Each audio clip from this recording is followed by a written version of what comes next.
I put my hands up. This might trigger you a little bit if you're on a spiritual growth journey, but bear with me. I'm Lottie, an intuitive healer and channel for spiritual guidance, and I help people find hope in their dark moments.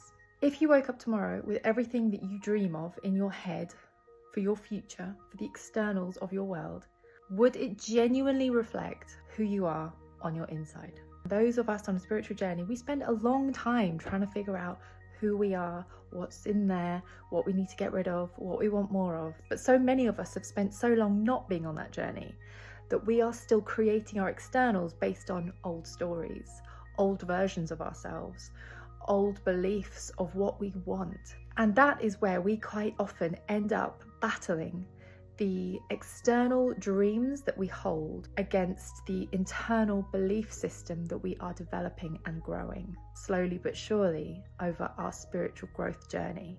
I've spent a long time feeling like, why am I not getting the life I worked so hard to create? This is something I'm realizing. I will tell you why.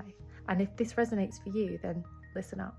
The reason is that I'm still trying to create from an old mental setting whilst doing the internal work.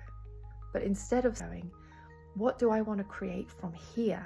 My ego mind, my comfort zone mind is going, well, we want this and we want this and we want this and we need this and we need this and we need this. My spirit, my soul is going, you don't actually need those things. What you need to do is come back in, figure out how this feels, and then create from here.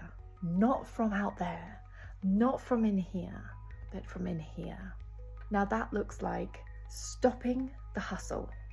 If you're in a process of pushing and pushing and pushing and trying and not being able to figure it out and feeling like you're not good enough, that looks like just stopping. Even if you just set yourself a time of 3 days, 1 week, 1 month, where you stop pushing, you just exist. You come back to just existing.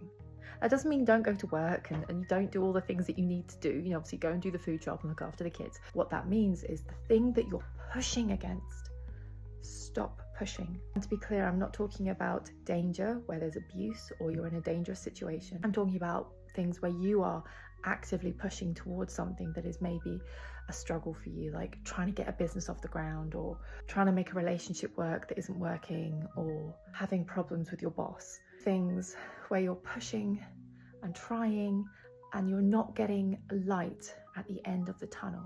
Those things are happening because you are pushing and struggling from here, and you need to come back into the quiet here and just see where the blocks are, see how you're feeling in those situations, and in that seeing, in that being, instead of the doing, in the being, you open up a space, a gap in your energy, in your mind, in your spirit, in your energy field, where a bit of light can come in, a bit of hope, a new direction, some new awareness, a new bit of information, perhaps a new person, perhaps a deeper connection to spirit.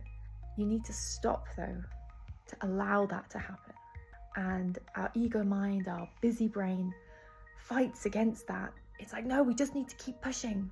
And you can, obviously it's your life, you can keep pushing. But consider, how far has pushing got you to this point? Has it got you where you wanted to be? And if it hasn't, maybe give this a go. And if this is triggering you in some way, maybe consider why. And if this is resonating with you, then give it a go and let me know how you get on. And if you have any questions, let me know. If this has resonated, please do follow along. I know that the messages that come forward are filled with hope and resonance and understanding for those that they are meant for. I look forward to having you along on this journey with me.